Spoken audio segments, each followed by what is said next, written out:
Philippe de Villiers, cet ancien ministre que l'on disait rangé, enterré, oublié par la machine politique et médiatique depuis des années, vient de déclencher un séisme que personne n'avait vu venir.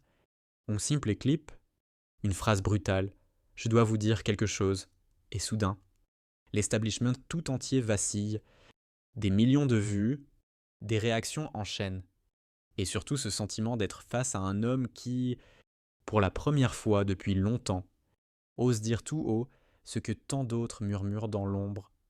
Ce n'est pas un discours, ce n'est pas une analyse, c'est une détonation dès les premières secondes. Il plante le décor, la souveraineté française, ce mot devenu presque tabou chez les élites politiques actuelles. De Villiers frappe là où ça fait mal.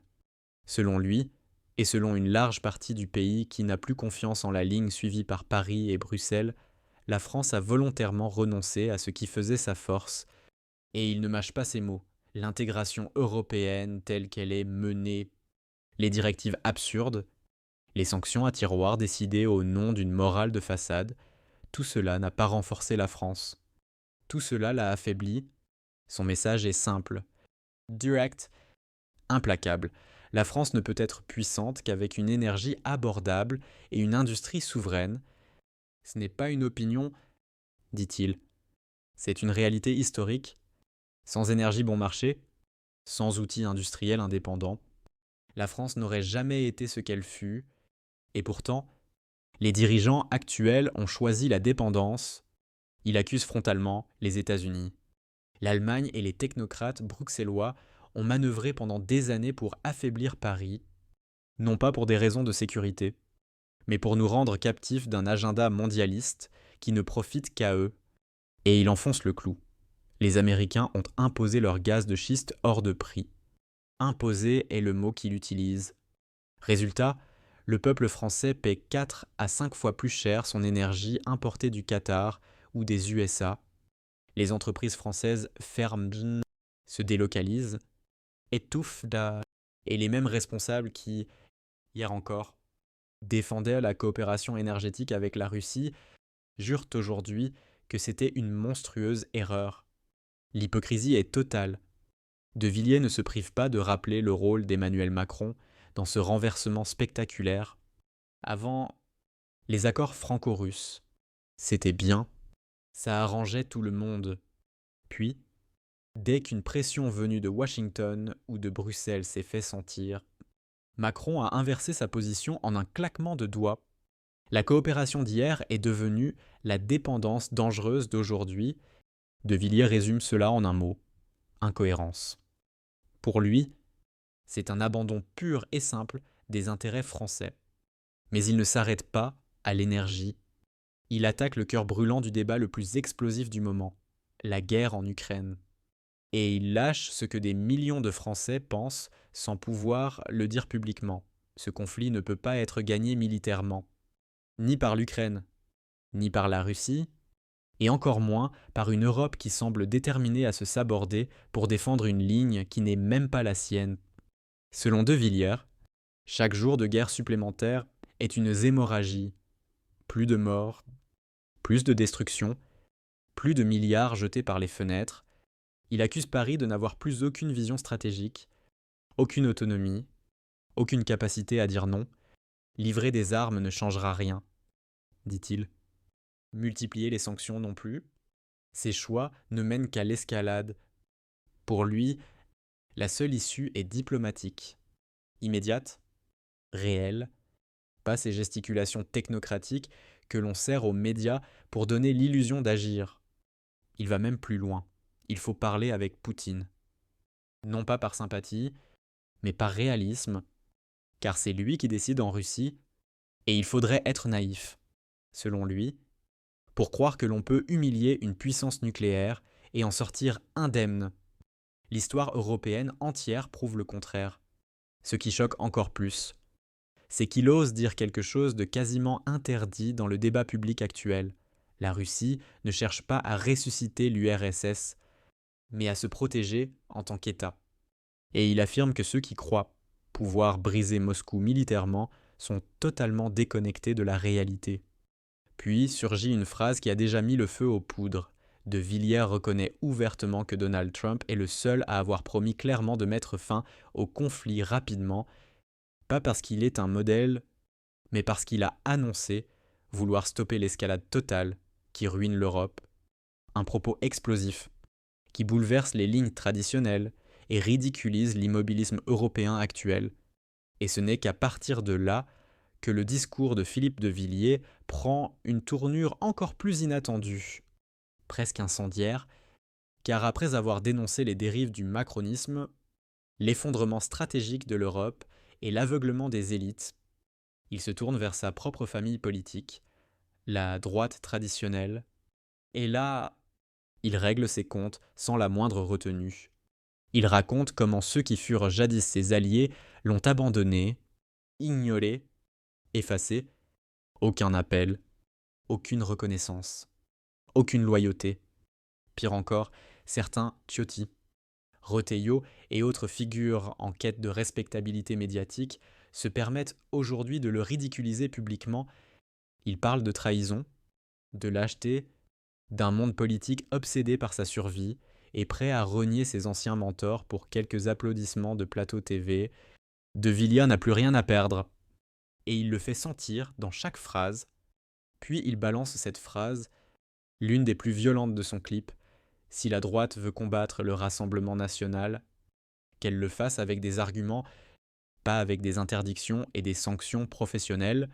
Selon lui, c'est un aveu de faiblesse que d'interdire ce que l'on est incapable de combattre intellectuellement. Et venant d'un ancien pilier de la droite souverainiste, c'est un tremblement de terre politique. Il accuse la droite Macron-compatible d'être devenue une simple extension du pouvoir en place, sans courage, sans vision, sans colonne vertébrale.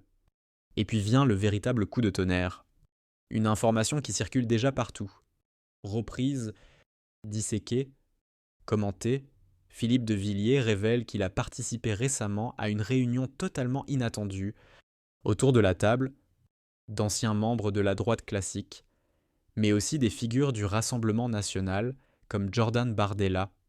Objectif, discuter de paix avec la Russie. Oui, parler de paix. À l'heure où le gouvernement Macron ne pense qu'à envoyer plus d'armes, d'argent, d'équipements, eux parlent de diplomatie, de désescalade, de responsabilité. De Villiers pose alors une question glaçante. Depuis quand parler de paix est-il devenu un crime ? Une interrogation qui renvoie directement à la fracture profonde entre la France officielle, celle qui suit aveuglément Bruxelles, Washington, l'OTAN et la France réelle, celle qui veut protéger ses intérêts et éviter de devenir un champ de ruines économiques. Et là où tout bascule, c'est lorsqu'il révèle qu'elle est le seul parti politique à le soutenir sans condition, le Rassemblement national. Jordan Bardella lui-même l'a qualifié de dernier grand homme d'État français à défendre réellement les intérêts de la France. Un hommage qui, venant du favori des sondages, a des allures de repositionnement stratégique massif. Bardella rappelle même que De Villiers fut l'un des rares à défendre, dès les années 1990, une politique étrangère indépendante, fondée sur des partenariats souverains et non sur la soumission à Bruxelles. Des figures internationales, dit-il, saluent aussi son courage, ce qui, dans le contexte politique actuel, revient à dire que la parole de Villiers porte plus loin que jamais, mais ce n'est rien comparé à ce qui arrive ensuite. Car De Villiers lâche ce que beaucoup qualifient déjà de bombe diplomatique. Selon lui, au tout début du conflit en Ukraine, un plan de paix était prêt, signé, approuvé. Zelensky était prêt à renoncer à l'adhésion à l'OTAN. 2 signatures, dit-il, et la guerre s'arrêtait. 2 signatures. Et pourtant, ce plan a été bloqué. Par qui ? Par les États-Unis. Washington ne voulait pas de paix. Washington voulait l'escalade, l'enlisement, la fracture durable entre l'Europe et la Russie, et pire encore, Emmanuel Macron aurait suivi cette ligne sans poser la moindre question. Il le dit avec une froideur presque brutale. Ceux qui croient pouvoir vaincre militairement la Russie n'ont rien compris à l'histoire. La France, poursuit-il, n'a même plus de politique étrangère propre. Macron navigue au gré du vent. Il se courbe à Bruxelles, il salue à Washington, et il applique mécaniquement l'agenda de l'OTAN. De Villiers ose poser la question que beaucoup redoutent. Qui contrôle encore réellement la diplomatie française? Il accuse Macron d'être devenu une sorte de VRP de Wall Street, incapable de défendre la moindre ligne souveraine, et il va encore plus loin. Un ancien stratège politique, proche de Villiers, affirme que Macron a perdu son autorité, son influence, son aura, non seulement auprès du peuple, mais également au sein de son propre camp. Selon lui, la majorité présidentielle est à bout de souffle, fracturée, incapable de tenir jusqu'aux législatives anticipées qui approchent. Son conseil est radical. Macron doit poser la question de confiance. S'il échoue, il tombe, et s'il évite cette épreuve, il confirme sa faiblesse. Quoi qu'il choisisse, la situation devient intenable. Pour De Villiers, qu'il en soit conscient ou non, sa sortie médiatique offre au Rassemblement national une opportunité historique, une brèche dans laquelle le parti nationaliste peut s'engouffrer, celle d'un peuple fatigué de l'arrogance technocratique, lassé du moralisme à géométrie variable, étouffé par l'inflation et inquiet pour son avenir. Il pose alors une dernière question qui résonne comme un avertissement. La France veut-elle continuer sur la voie de la soumission, des interdictions, de l'idéologie, ou revenir à la raison, à la paix, à une conscience nationale assumée, avec son je dois vous dire quelque chose. Philippe de Villiers a ouvert une porte que plus personne ne pourra refermer. Un pays entier semble brusquement se réveiller et le séisme ne fait que commencer